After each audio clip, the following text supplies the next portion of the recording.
You're listening to Overdoing It, the Rhode Island Library podcast. Hello, and welcome to another episode of Overdoing It, where our team of library workers dish about their latest reads, views, and passions alongside fascinating conversations with local, or in this case, not so local, luminaries. I am your host, Emily Goodman, the Adult Services Coordinator at the Office of Library and Information Services, and romance novel devotee. My pronouns are she, her. Let's dive in and discover who our guest is today. Hi, I'm Alice Fraser. I would like to thank you. It's the first time I think I've ever been called a luminary. I am an Australian-based comedian and writer, and I just written a book called A Passion for Passion, which is about romance novels. And that's out now in the US and the UK and in Australia, and it's been a wild ride. Becoming an author as someone who always sort of wanted to write books but was a bit afraid to see if I wasn't good enough, if you know what I mean. Definitely. So we will get into A Passion for Passion a little bit later and your experience with writing it and also just how wonderful it is and how much I recommend everybody get it. But first, we're going to start off, as we always do, with what are you currently reading? Oh, at the moment I am reading Queen Demon by Martha Wells, who wrote the Murderbot Diaries and has also written this. This is the second in a trilogy. I'm reading through that, and I am also working my way through Lindsay Davis's Flavia Albia novels, which are sequel series to her Falco, a detective novel set in ancient Rome.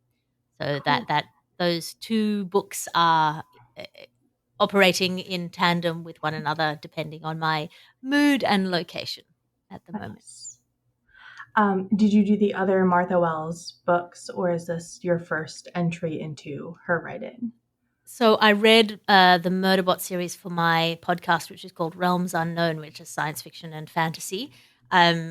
Or when I say I read it for that, it came up in conversation. I thought that sounds interesting, and then I churned through that and then opened this next series. I don't know that it has the same kind of charm to me as a reader. It's still very interesting and fun. It is more sort of fantasy, and the world building is very interesting.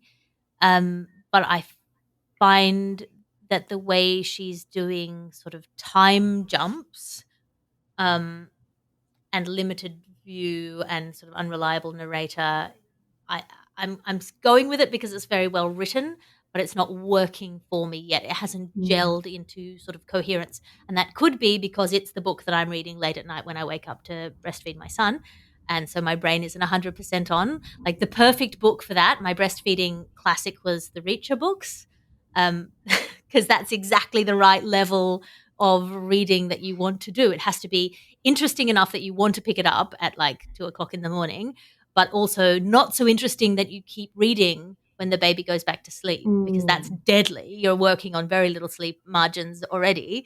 So it needs to be sort of 8 to 12 minutes, and then you put it back down. You have to be going like, oh, I wonder what Reacher's up to. Feeding, punching, and then be able to put it down.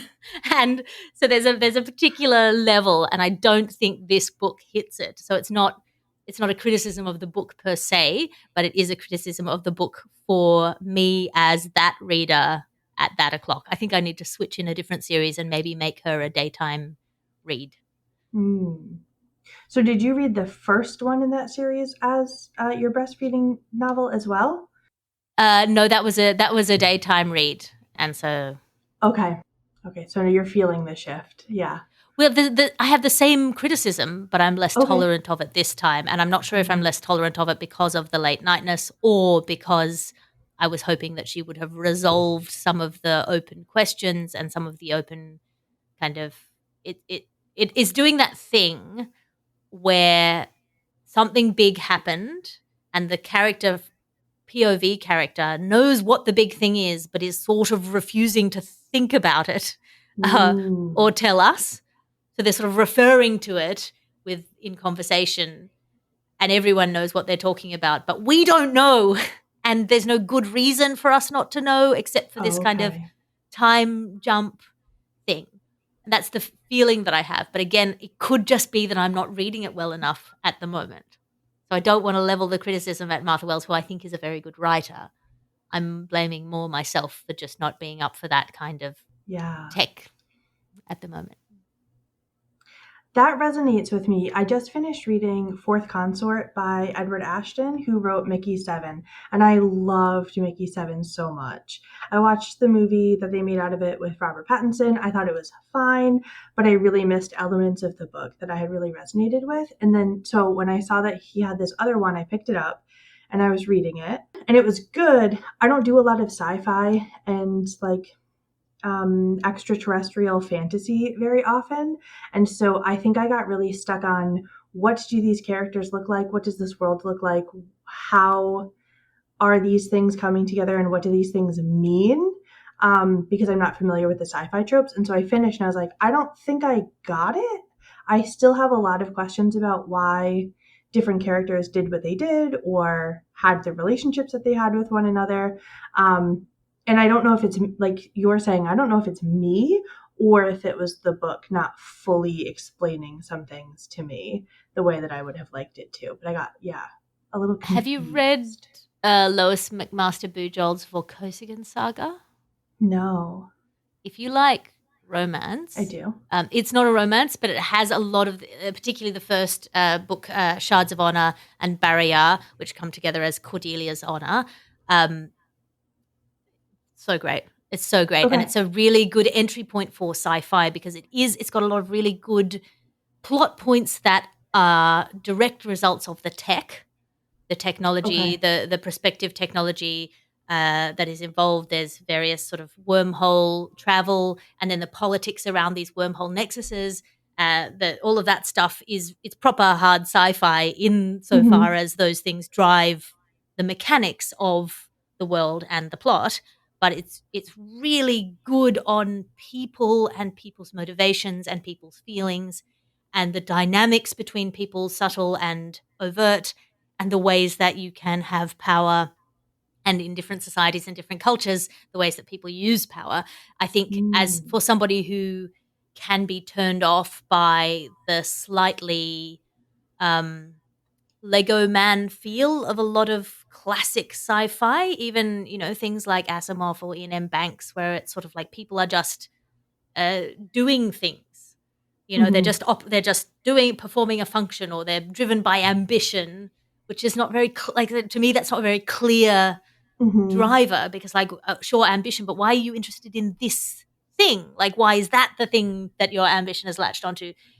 Those things can feel quite cold to me and sort of not nourishing. So I recommend Lois McMaster Bujold. She also does some straight romances, the Sharing Knife series, although that has a big age gap in it. But the World of the Five Gods, Penric and Desdemona, is sort of a romance insofar as he is a young man who becomes possessed by a 200-year-old female demon, and they have to kind of figure out how to live happily ever after together. And then he also gets a wife, and then they have to figure out the dynamics between the three of them, one of whom, the demon, is like 7 people. So that is also a lot of fun. But in terms of the, I'm just doing a general Lois McMaster Bujold fangirl moment. But Volkosigan Saga, a good entry point for sci-fi for people who don't like the sort of mechanical feeling sci-fi. Feels very human. Cool. I will definitely look into that. Thank you. Yeah, speaking of romance novels, I thought I would plug. It doesn't need a plug. I just finished reading Emily Henry's Happy Place, which is the one Emily Henry that I have not read, and it's like the second chance romance between these two people who were best friends in college, and then they got together, and they've been together for many years, but for various circumstances, they end up in a long distance relationship, and then they break their engagement. But the friend group that they were part of in college is getting together one last time at the vacation home in Maine that they always went to while they were, in college and post-college.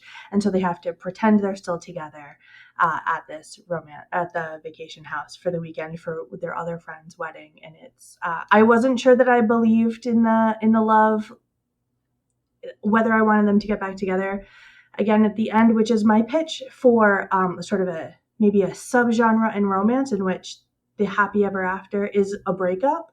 There are a handful of books that I've read a few times where as it comes to the end, I'm like, you know what? I would be very happy if these characters decided that what was best for them is to amicably split and stay, and find themselves outside of relationship. They did get me in the end. I did believe in the couple at the end of this book, but yeah, that was my most recent romance novel. Well, I think that's one of the problems, is the only real definition of romance is that it does have that happily ever after. Yeah. And if they don't have the happily ever after, it's women's fiction. So I don't believe in women's fiction. No, I don't either. So maybe we need either a broader definition of romance or to explode the definition of romance into its constituent parts. Yeah. But then where do you go in the bookshop? The front table where the display is of staff picks, that's where I like to browse anyway. Or they'll have a separate section just for whatever this new genre is that is not genderfied, if that's a word, or gendered, I guess. Yeah. Okay, so another thing we like to talk about, because, I think a lot of our listeners are readers, but we also enjoy a good TV or a movie. What have you been watching recently that's piqued your interest? I watched Arcane. I, in fact, resubscribed to Netflix very briefly just to watch Arcane, which is really fun and really good. And then I unsubscribed from Netflix because at the entry level now they run ads, which to me feels like, what is the point of paying a subscription service? The point of paying a subscription service is that you don't have ads. What is wrong with you? And then I found out that there are higher levels of subscription in which you don't have ads, and I quit because I'm enraged at this trend where they make the entry level of anything enshittified to the level that it becomes intolerable, and you will pay to get out of that level, and then they enshittify the higher level until you pay to get out of that level, until you're paying super supreme extra max luxury platinum membership just so they don't piss in your car window while you drive past. Like, I'm done with that. I wholeheartedly agree. This is my is it Peacock, the subscription service. I'm pretty sure that I subscribed to the second tier so that I wouldn't have ads, because I read through all of the information, and then still I was trying to watch through a show. It's the only reason I got it was to watch the newest season of Resident Alien, because I loved it so much when I watched it. I do have Netflix, and I do pay for not having ads. But so I watched all of it on there, and then they did not a revival season, but it's been a couple of years and they came back with a new season that's on Peacock, and there's so many ads, even though I'm paying money for it, and it's it's annoying. Well, for me, it was, even with Arcane, there were a few ads. Fine, there were ads in that, but television shows are written to sustain ads. They have places in them that are natural breaks for ads. They write them specifically so that there is a little peak. There's a structure that sort of allows for ads. Even if you don't have ads, you know where the ads would fall. But I've then watched Michelle Wolf's stand-up special, and they dropped ads into that, and a 1 hour stand-up show. And as somebody who writes 1 hour stand-up shows and performs them, fuck you. You're working with momentum, you are building interest, you have not made space for ads, and so you might be doing a thread in which the premise makes you seem deeply unlikable, but then you bring it home safe and they realize that actually all along you were making fun of the system, or whatever it happens to be. You're doing something quite delicate and complicated, and to just drop a car advertisement into the middle of that is so grotesque. So genuinely upsetting to me that I was like, never again. Sorry, Netflix. No. Yeah. I'm interested how you feel then about podcasts and ads, because I feel that way about podcasts often when I'm listening, that all of a sudden there is an ad that I don't think was placed there with the produced podcast, but it is my whatever podcatcher I'm using is inserting an ad, and it doesn't feel rehearsed in where it's landing. Yeah, that I don't like. I think that having ads is necessary to support the art form, fine. I prefer host reads because A, the host gets more money, and B, they get more control. But I understand that that is not economically viable unless you have a certain level of listenership. And then sometimes even if you do, they drop in ads on top of that, which I think is greedy and wrong. But I do think if you're going to run ads, you should give the media producer the you can't automate it. It needs to be human.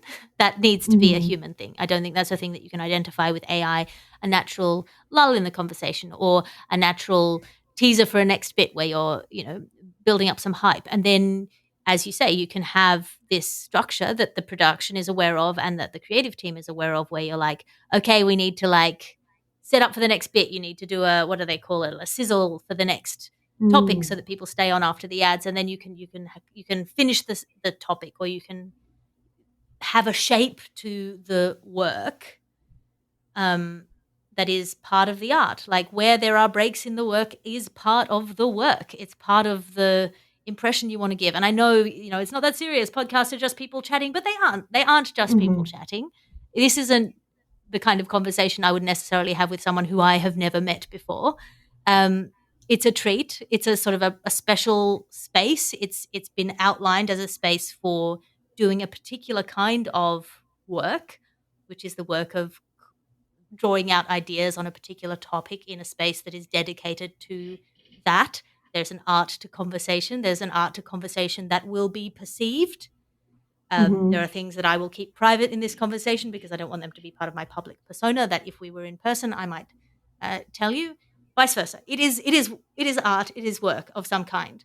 And then other podcasts that have very strict structures or segments. Things like the Bugle, which I do, is very written. Realms Unknown, very written. The jokes, everything. So it's like every third time you look at the Mona Lisa, it's just a car. Like Mm. not that I'm saying this is the Mona Lisa, but like you wouldn't accept it in certain forms of art, but others you just accept it. Just being Yes. interrupted and talked over. Um, no fun. I like the Mona Lisa comparison. And I like the idea of thinking about being in an art museum and having all of the art change into. I mean, I don't like it. I would hate it. But very dystopian to think of all of the art changing into screens and being like, and now your ad for being here today. Yeah, you have to watch for 20 seconds. We'll track your eye. You can't fast forward through this. You gotta look at this image for 20 seconds before you're allowed to look at the thing you were looking at before. It's I'm constantly teaching my 4-year-old when it's polite to interject into a conversation. She's got a Mm-hmm. protocol. She'll come, she'll put her hand on my leg, she'll say, "Excuse me, mummy." And I'll say, I'm just having this conversation. I'll come back to you in a second. Let me finish this thought. And then we do that. And Mm-hmm. she's 4. These ad companies have been around for hundreds of years. Curse the ad companies.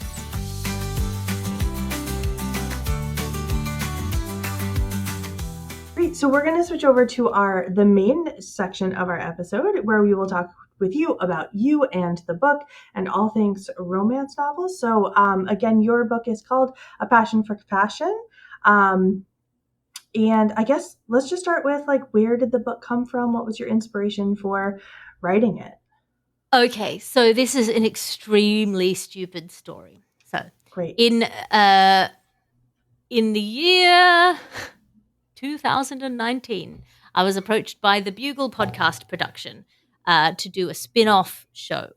And Chris Skinner, who's the producer of the Bugle, said, "I'm thinking of doing a daily format. Would you do a daily satirical news show?" And I said, "I will do anything you want. I love this audience." I was writing for 4 separate shows at that time, satirical news shows. And so I would have to write 4 or 5 different jokes about the same news story or annoying thing or whatever it was. And I was just like, I can't add more to my plate. So I set the podcast. I said, I'll do a daily satirical news podcast set in an alternate dimension. And in that dimension, we have a completely different political landscape. And the planned arc for the year was that the world would end. That the world that I had built was on a cascade towards collapse. And uh, I spent January and February of that year thinking I've bitten off way more than I can chew because I'm having to write the news that's happening in this imaginary world and then write jokes about the news in this imaginary world. And the jokes have to convey the information about the news that I'm making up. And that was January and February. I was like, I can't sustain this level of work. I've got other things to do. I have places to be. I have buses to catch. I have cafes to sit in. And then March 2020 came around, and all of a sudden, I had a lot more time. So during lockdown in Australia, I was doing this daily satirical news show, and we had to run ads, and I felt weird about running ads, so I did a fake ad section that had recurring jokes in it. And one of the jokes was that about every 4 days there would be an ad for a book. A new novel is out by self-published romance maven and online bestseller Dancy Lagarde, and I would read out the synopsis of a romance or romantasy novel that was written by this imaginary romance author, and it would make fun of the silliness and the joy and the tropes and all of the different genres in romance. And it got weirdly popular with the audience. And then I ran a fan fiction competition, a literary tribute competition where you had to write a chapter of one of these imaginary books. And I got so many entries, that I was like, oh, this is real. This is a lot of people are really into this, this stupid joke that I was just writing to make myself laugh. And so then I thought, oh, well, why don't I write a book? And so then I did. And it was so, for someone who'd been freaking themselves out about writing a book, it was so easy to write because it was so silly. I wasn't like, oh, it must be a heartbreaking work of incredible genius. I was like, this is so dumb. What's the dumbest thing I can do next? And so it's this sort of loving, slightly deranged love letter to everything in the genre. It's made up of sort of essays about, why vampires. I've drawn some really stupid pictures in there. We've got he's half leopard, half underwear model. It's so dumb. It's made me very happy. So, but it's brilliant. It's so brilliant. As a person who loves romance novels, I was laughing every chapter because I think one of my favorite things about them, all of the synopses, or most of them, that say they're doing whatever they're doing, they have to figure out all of these things and also have sex. And it was just it was so perfect. I loved it so much. So it is genius. It is a work of genius to me. I think it's so perfect. Thank you. The best compliment I ever got was somebody said on every page there is a joke that would be the funniest joke of another book. And I'm like, that's... Yeah. Why didn't the person who said that be famous and then I could put it on the front cover? That'd be good. It's a real shame. But as it is, that warms me at night. I feel very happy about that. Yeah. Maybe that person can actually be a person from Dancy Lagarde's universe. Famous there. And then you can quote them. Yeah. So did you shoot the cover of the book? It looks like you on the cover. Is it you? And it is. What was your experience? So originally I wanted to have it be me as I wanted to be as close to a classic clinch cover as possible. Mm-hmm. I wanted to have me swooning in the arms of a Fabio, but then I wanted the Fabio to have my face. And so I was sort of mocking up. I do some drawing. I was mocking it up. And then I was like, oh, this isn't going to work because I have a twin brother. And turns out that the man version of my face is just my twin brother. And that's too creepy. I can't do that. So on the cover that I have, I just have my hair over whoever the guy's face is. And we had big arguments, actually. So I did the shoot, but he's entirely fabricated by the artist. I wanted him significantly bigger. But apparently in the symbolism of front covers, he has to be smaller because then I'm more important. And I was like, no, you don't understand. He's landscape. But it's about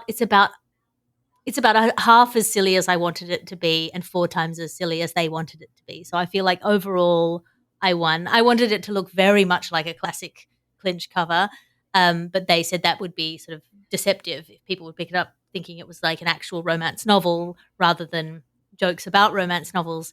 They wanted to shelve it in literary criticism.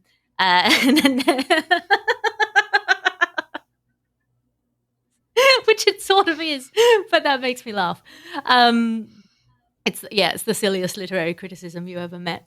So where do they shelve it? Do you know? I don't know. I've seen it shelved in a couple of places. I've seen it shelved in literary criticism. I've seen it shelved with romance books, and I've seen it shelved in humor.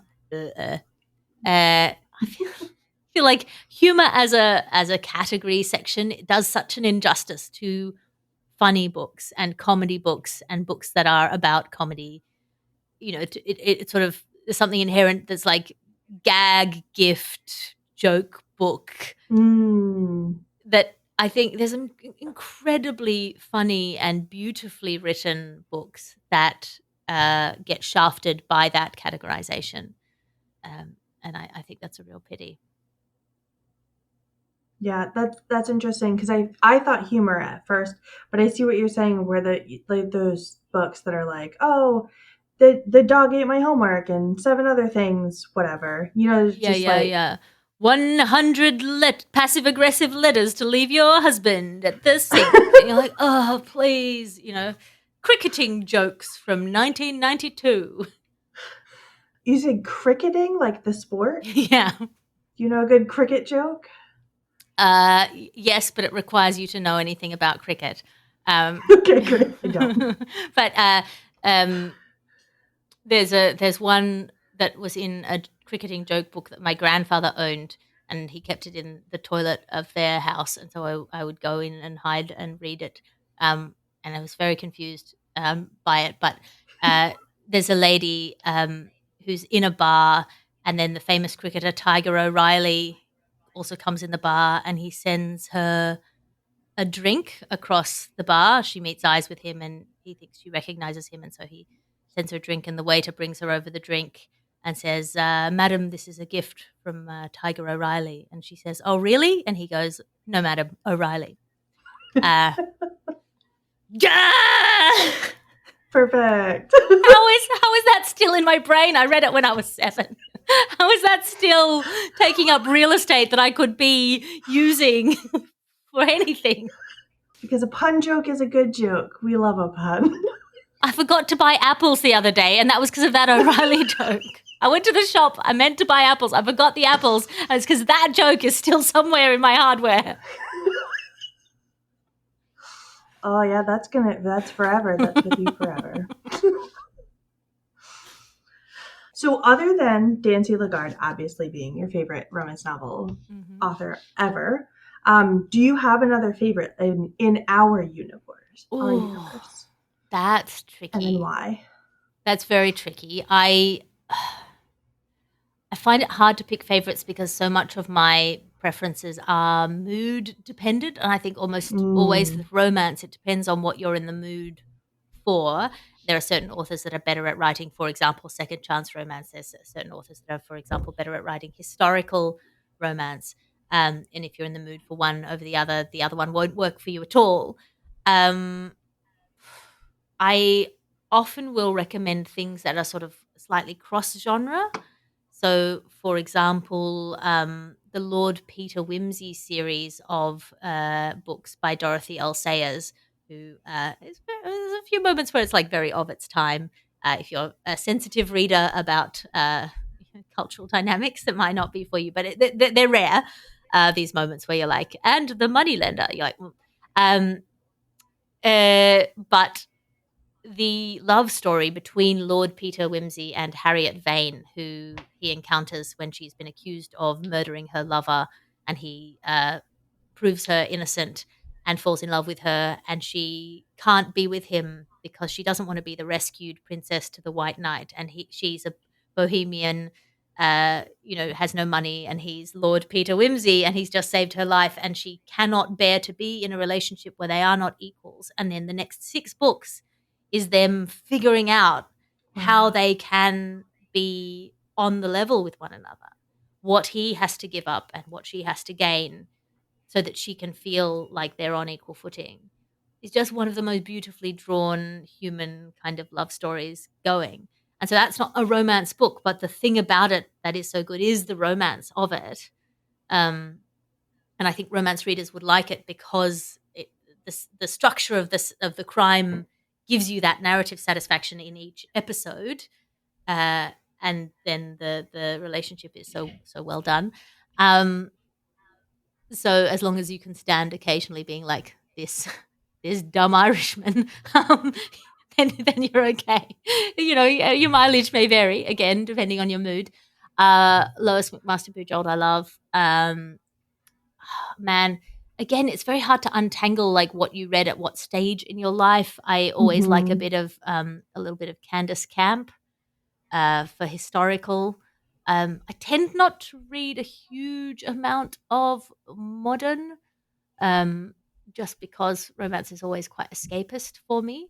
So Mm-hmm. romantasy can be a lot of fun, though I think there's quite a lot of very bad romantasy out there in the world. Um, and often the things that are the most applauded are not what I would think of as the best written. Um, so I'm not going to name names on that front because, again, sometimes you just want to read some fun garbage, and who am I to judge?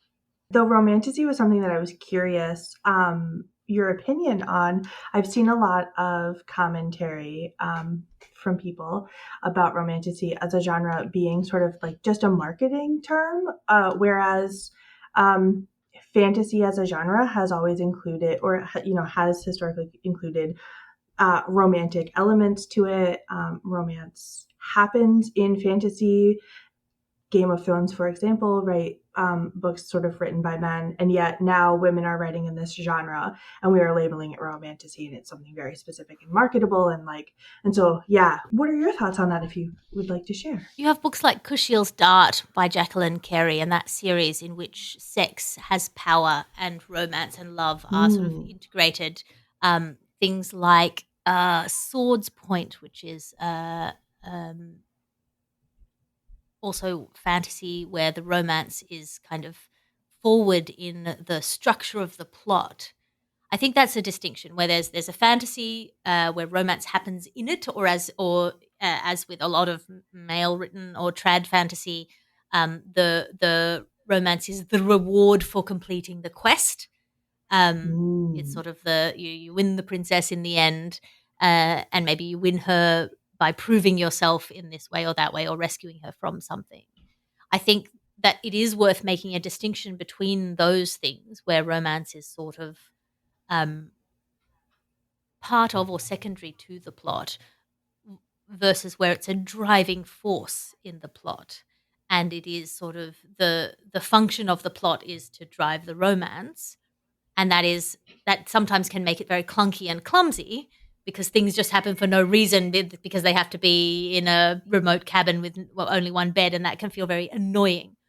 So I think in romantasy the point is that the plot is driven by the romance, and what happens in the plot furthers the romance, and the kind of the important bit about it is what it does to the romance. Now again, that can be done really clumsily and clunkily. What needs to happen for them, and then they get something happens, sort of it's very deus ex machina. But where it's done well is where it's more like what happens in real life, where so much of people's motivations are who they're attracted to or what they're trying to do. The number of things that I have picked up an interest in because a person I was interested in was interested in them. And I don't even remember who that person was, but I still fucking love that band. Um, and how those things can be really important in life, and that the reality of most people's lives is that the quality of their relationships, whether romantic or not, are what make your day-to-day life worth living or not. And so the idea that that's worthy of attention and it's worthy of focus and that it is central to a lot of people's lives, I think that's when it's done best, where it honors the complexity of these dynamics, the ways in which they can come together and fall apart. A lot of modern romantasy has a number of relationships that work and don't work, so it's not just the one romance. It's like, oh, and this didn't work, and this is why, and this did work, and this is why. Um, I think that can be done really beautifully, and so it is, I think, fantasy first, and then but it is worth making the distinction between quote unquote pure fantasy and romantasy. That this is Mm. in the same way as I would say there are some fantasies that are sort of functionally crime fiction fantasies. other fantasies that are exploring other angles or elements. Cozy fantasy, for example, you know what you're getting. Whether you should know what you're getting before you pick up a book is a different conversation. This idea that people have, I think, driven a lot by fan fiction, that everything should be on the cover. You should know every sort of Hmm. plot point going in, every trope that you're going to get in advance. I'm not sure that I approve of that. Not that my approval is significant in any way. Um, but some of the best things I've ever read are things that people have handed me going, I cannot explain this. Just read it. Yeah. I feel like, yeah, in a sort of my perfect world, you should be taking more of a chance with the books that you read. But I feel I understand people are kind of overwhelmed and they want to know what they're getting into. Mm, different conversation. Yeah. Yeah, definitely, definitely. I will add though that I have become more of like I do appreciate a cover to help me sort of feel sort of like the vibes of the book. I can kind of tell what I'm going to get, even if it's I don't dissect them. So oftentimes in book clubs, when we talk about like, what did you think about the cover of this book? Everybody will be like, oh, I liked this element and this element and this element. I'm like, I don't know, I saw it was a girl. That looked good. So it really misses me sometimes. But I like, particularly like the modern romance novels that have this drawn, cartoonish cover. I'm like, I know I'm going to like, that like, I know exactly what I'm going to get out of this story, hopefully. And, I know if I pick up that cover of a book, kind of what I'm going to get, even if I don't understand exactly what's going to happen. But oftentimes, like you're saying, I will put things on hold at the library. I do a lot of audiobook. I hear about something somewhere, I put it on hold. Weeks later, it comes in. I just start listening to it. I have no idea what's going to happen. And I like the discovery along the way of finding out what is this book about without having like done the back cover and really intimately knowing beforehand, right, all of those goalposts that I'm going to hit through the book. Yeah. Yeah, I guess that if you're like, yeah, I prefer the mystery element, but I do Mm. occasionally put a book down if it feels like it's too stressful.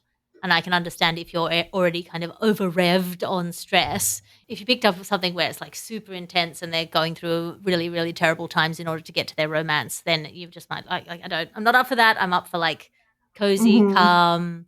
There's no problem except she has low self esteem or, whatever. Hmm. And he used to be best friends with her ex, so he thinks he can't have her or whatever. Like maybe you just want that Yeah. like level of chill. Um, I do understand it, but I don't have to like it.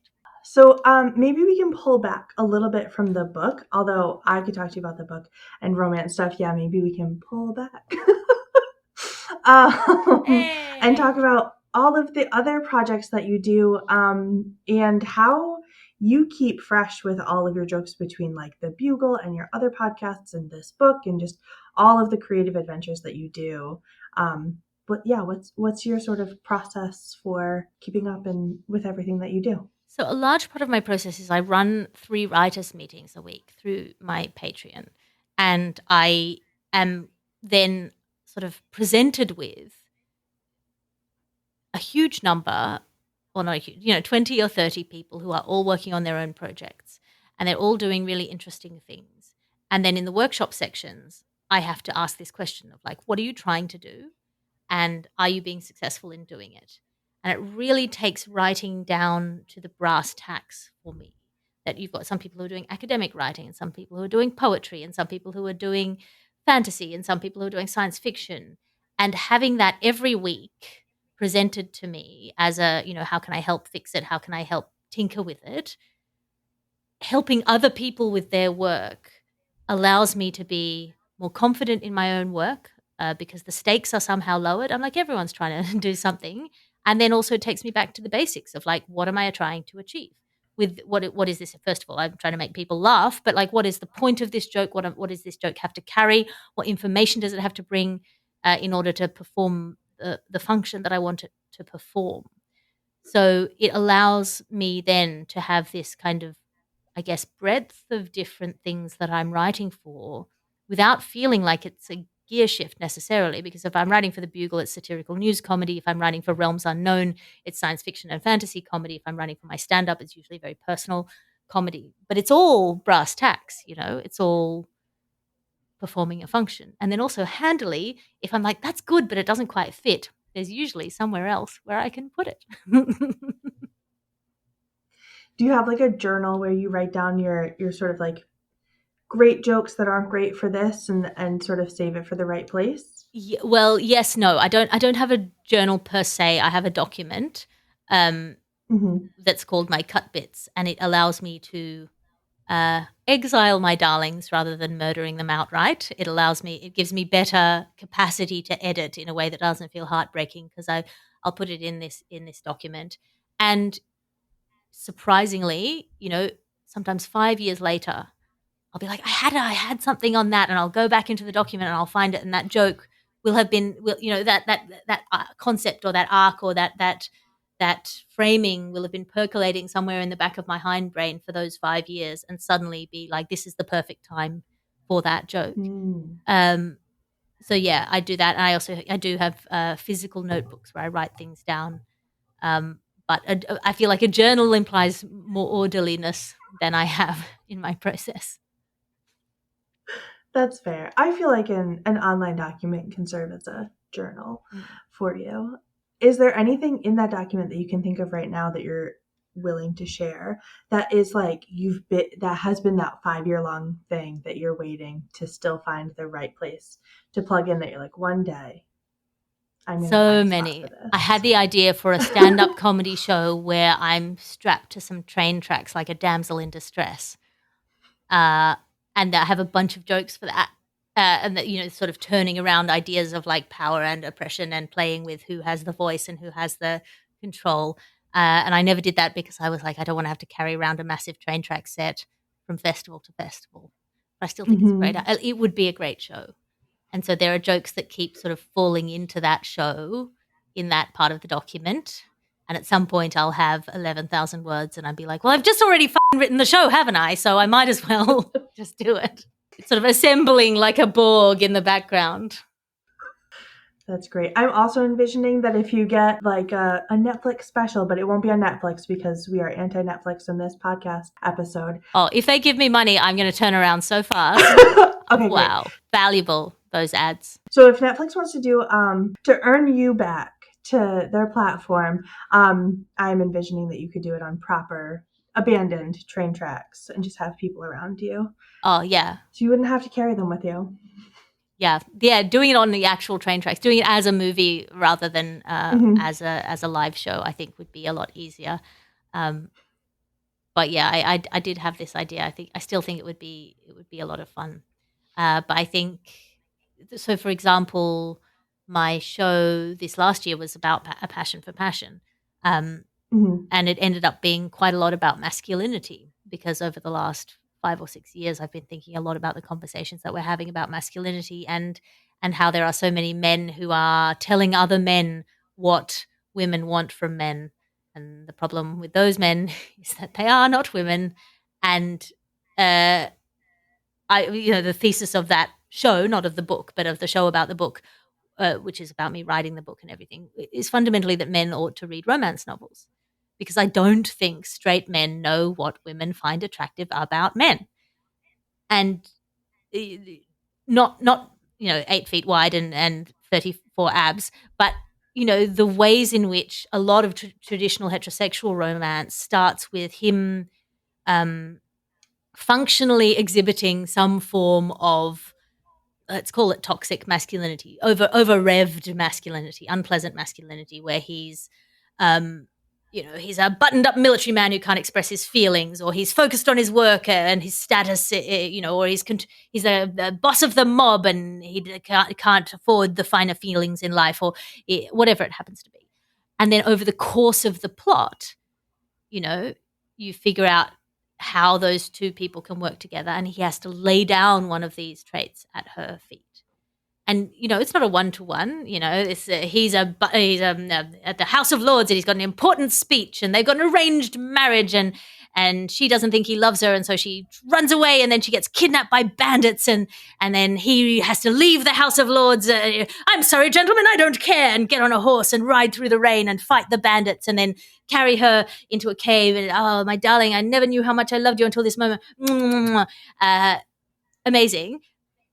For a man reading that, obviously, I'm not suggesting that you need to be going to the House of Lords, but you might be like doing the washing up at home because you're a good man, proper man, doing your duty, doing the washing up while you listen to a podcast. Listening to a podcast, nothing wrong with a bit of Joe Rogan. Listening to your podcast, do your washing up, being a good man. She comes home, she wants to have a chat about something bad that happened at work. Sorry, lady, I'm too busy. I'm being a good man. I can't be a good man and a good man at the same time. We can't multitask. She feels hurt. She goes to the bedroom, has a bit of a cry, and he has to put down the dishes of Parliament, get astride the horse of his emotional intelligence, ride through the rain of his social conditioning, fight the bandits of his toxic masculinity, and put a hand on her shoulder and go, "Hey, sweetheart, are you okay?" And then she looks at him and he looks at her, and they realize it's their bedroom. They only have one bed. Maybe it's relevant in that way, you know? I love that. Yeah, I think often about how, other than the miscommunication trope, which really bothers me, how helpful it would be if more people read romance, particularly right in heterosexual relationships. If men were reading romance novels, because there's such clear examples of good conversation, good communication between characters that happen. That's like, yeah, if everybody just did this, if everybody could just be open and vulnerable and communicate their, like, name their feelings and talk about these things and have good communication with one another, then we would probably all have better relationships in general. I think that's one of the things that I like about. Well, the idea that it should happen without thinking about it. And Mm-hmm. particularly now, and particularly for men now, when fewer and fewer women want to be in relationships because they don't see the upside of it. You know, this idea that men have promulgated, that we've all kind of agreed to, that marriage is for women. Marriage is for the protection of women and for the, it's all upside for women, isn't it? Having a husband to look after you, isn't it? And then realizing, actually, statistically speaking, men who get married live longer, are more financially successful, are physically healthier, are mentally healthier, and women are the ones who take the hit. And Mm-hmm. why do they need to do that anymore when we have, you know, police and computers and no lions roaming our streets? You got two options. Either And way, access to bank yeah, accounts. either we destroy society to the level where you need a big man standing behind you with a club. Again, let's make ourselves relevant again by burning society down. Or you've got to acknowledge that this is of benefit to you to have a healthy relationship with a woman. And so you've got to put some fucking work in. It's going to give you another 5 years of life. You'll eat creatine every morning. Why not read 3 pages of a romance novel and have some idea about how to have a conversation about what you need and what you can offer and when you've made a mistake. You know, as though a relationship ought to just happen either by magic or by her doing the work. That's an area of Mm-hmm. women's maintenance. That it's their job to keep that engine running and your job to clean the gutters, but you live in an apartment, so there are no gutters, and mow the lawn, but you live in an apartment, so there is no lawn, and make the money, but she's got a job too, and fight the lions. I got to go find a lion. You know, like, what are we doing here, man? As a final, where can people get A Passion for Passion? I think you can get it everywhere that good books are sold. And if it's not at your local bookshop, please order it in. I have obviously a slight preference if you're buying it to go to something like bookshop.org and support your local independent booksellers. But you can get it on the big retailers, on your Amazons. You can get it in Audible or audio books, all of those things. It's not exclusive to Audible. I took that. Did you know? When you put a book up on Audible, you get to choose whether you are putting it up exclusively on Audible, where you get a bigger cut, or not exclusively, where you get a tiny, tiny, tiny, tiny cut. But I chose to get Interesting. it into the hands and ears of more people and make less money. The decision that so many artists are forced to make nowadays. Mm. Well, as a person who uses Libro FM instead of Audible, I appreciate that, being able to have the audio version of your book. And as a note, you narrate the audiobook, right? I do, Yeah. which I was a bit worried about because originally, the joke was on a podcast, and I was wondering if I could get the kind of communicate the joy that I had on the podcast in the format of an audiobook reading, where it has to be to some extent more edited and more structured and less spontaneous. But I think I've pretty successfully managed to express the delirious love that I have for the genre of romance. I love it. And we wrap up the show with a segment that we call The Last Chapter, where we talk about a bookish related question. So you also you have your own podcast called The Tea with Alice.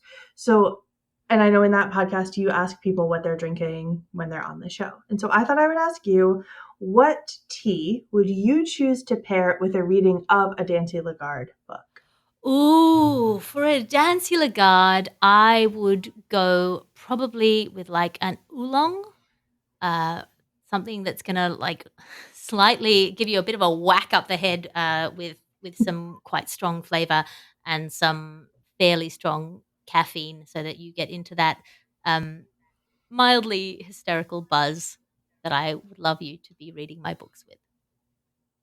I love that. Do you think that it would be good for a full reading? You need that punch of caffeine for finishing a book all in one sitting? Oh, that's a 3 Or steep. can you Yeah. savor a Dancy Lagarde? Yeah. That's a 3 steep. Or if you're going to be doing it in small installments, then perhaps like a smoky puer, maybe. If you've got like a proper brick, and then you chip it off with there's something very archaeological about that tea. I love that. Great. Well, thank you so much, Alice, for being here, talking about your book and everything else that you do. So we've learned about where we can find the book. How about where we can learn a bit more about you and follow along all of the wonderful things that you're doing? Oh, thank you. I'm on the social media, but I don't really trust the algorithms anymore. So patreon.com/Alice Fraser is my one-stop shop. That's where I put up everything, and all of the updates are always going to be there. You can subscribe without paying me money, although obviously I prefer money. But you can just subscribe there and you get basically everything. I very rarely put up a paywall. And then I have my 3 writers' meetings a week and 1 salon where we talk about ideas. And it's a lot of fun. Thank you so much for being here. Thanks for having me. Thank you for everybody for listening. If you'd like to respond to the last chapter question, or just reach out to the show, you can send us an email at overdoingitpod@gmail.com or find us on Instagram at overdoingitpod. If you enjoyed today's episode, please share it with a friend and rate and review us on Apple Podcasts or Spotify to help us reach more Rhode Islanders. Overdoing It is proud to be a resident partner of the Rhode Island Center for the Book and brought to you by library staff and community members all around the Ocean State. The project has been funded in part by the Rhode Island Office of Library and Information Services. Thank you again for listening. This has been another episode of Overdoing It, the Rhode Island Library Podcast. We are overdoing it, but you're doing just fine.